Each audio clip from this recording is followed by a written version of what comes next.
Today, I have the pleasure to be with Leontina Sandu, who is the head of the Interoperability and Digital Government Unit at the Directorate General for Digital Services, DIGIT, for the European Commission. Hello, Leontina, welcome. Hello, Florian, hello. Leontina, I believe you're a strong advocate for strategic cooperation via the Interoperable Europe Board, which is, of course, part of the Interoperable Europe Act.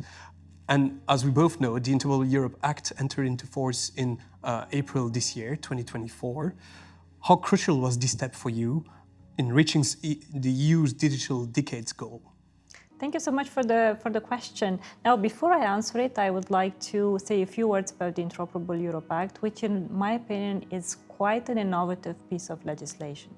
First of all, because it creates the means to cooperate with member states via the board, as you mentioned. Second of all, because it creates the premise to look at interoperability right from the early start, and thus in turn allows us to design public services that are able to exchange data. And last but not least, because it also creates a frame for sharing and reusing solutions.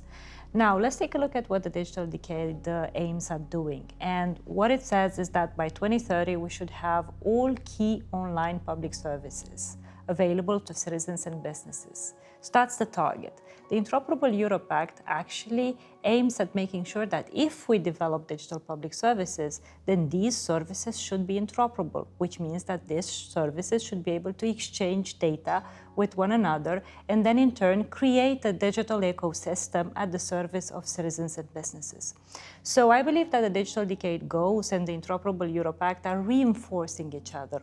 One sets the target, the other one sets the means to achieve that target in a way that allows us to offer better service to citizen businesses and also an opportunity for administrations to function more efficiently. Thank you. And building on what you just said, what are the main challenges and opportunities that the Interoperable Europe Act is creating for public administrations in Europe? Okay, well, thanks again for the question. I will start with the opportunities, if that's okay with you. Sure. And I will pick, let's say, the top three. So first of all, I did say earlier that the Act allows us to create a digital ecosystem for citizens and businesses. And this means more efficiency for citizens and businesses, but for the administrations themselves.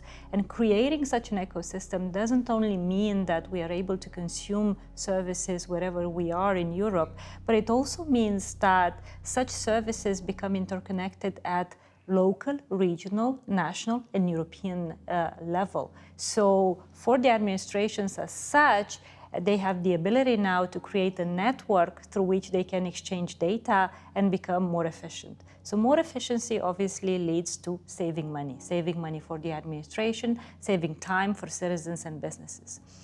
But such networks, such channels to exchange data also mean that in times of crisis, we can use it for other purposes.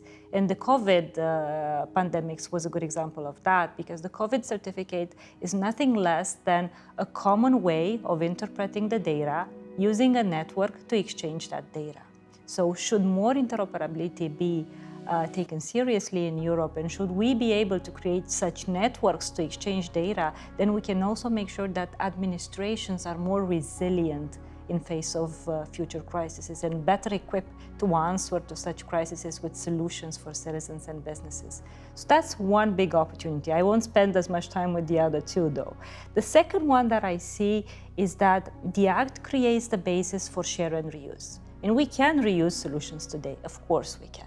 But we don't have a legal framework to do so, which makes the reuse a little bit difficult because we have to deal with questions like intellectual property and licensing. The fact that the Act creates a legal framework already means that one of the most important barriers is taken out. The last opportunity, and I'll stop there with the opportunities, is that the Act creates the basis for regulatory learning. It is actually the first ever European legislation that creates the foundation, the ground for regulatory sandboxes. The next one is the Artificial Intelligence Act, but the Artificial Intelligence Act is not yet into force, which makes the Interoperable Europe Act the first one to create the basis for regulatory sandboxes. We also have challenges, as you said. I mean, no pain, no gain, right?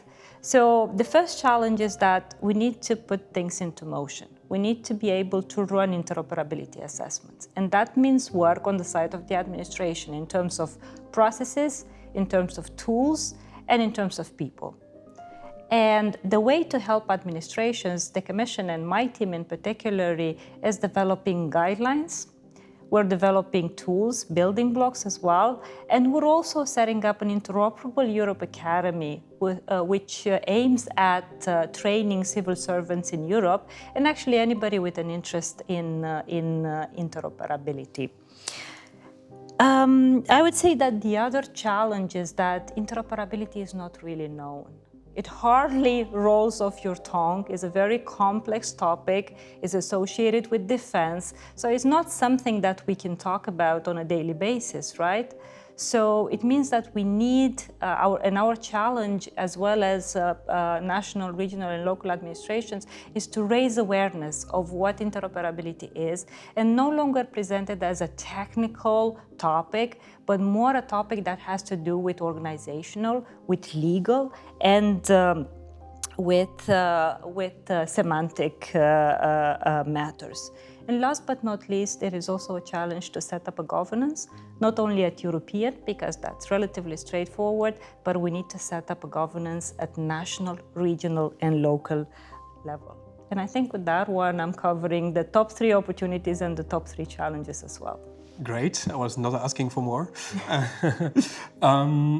How do you see, because you mentioned the AI Act, for example, with the sandboxes, how do you see the connections between the Interoperable Europe Act and other regulations, legislations, such as, for example, the Data Governance Act, or policies like the European Strategy for Data, which share, in my opinion, some overlapping scopes? Interesting question. Let me disagree with you on that. So, Data Governance Act and Data Act are actually part of the European Strategy for Data.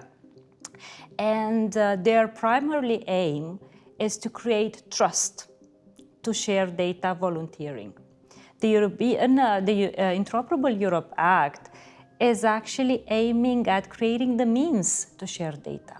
So I believe that the package of European legislation on data and the Interoperable Europe Act are quite complementary. One creates the trust to share data, public or private, through means like data spaces.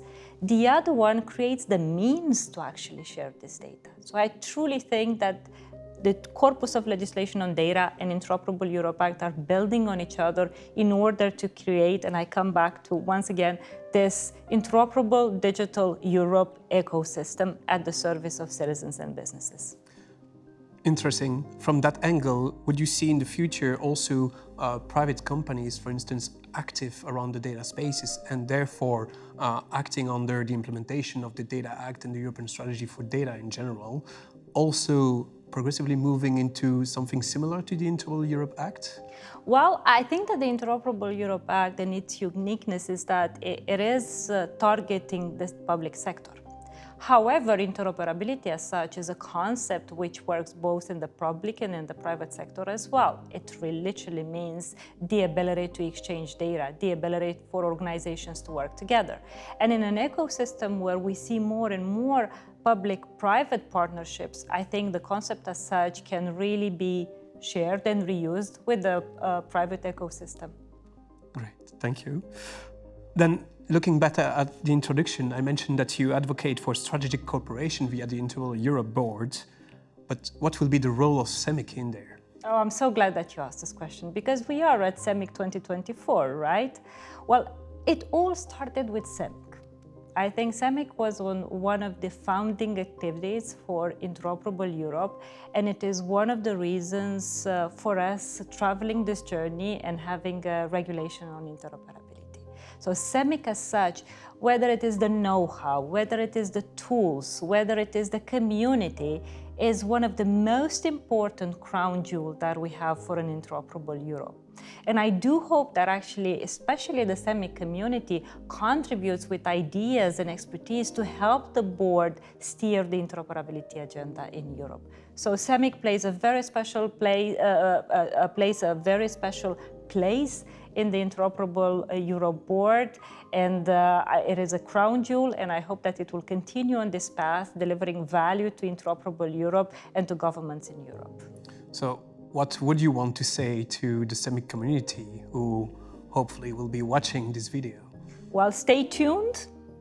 I hope that we can count on your expertise, your ideas to shape the interoperability agenda in Europe. And I also hope that we can continue to work together on building expertise and tools as well. Stay there with us. Great. Thank you very much, Leontina, for your time. And we'll see each other very soon. See you soon.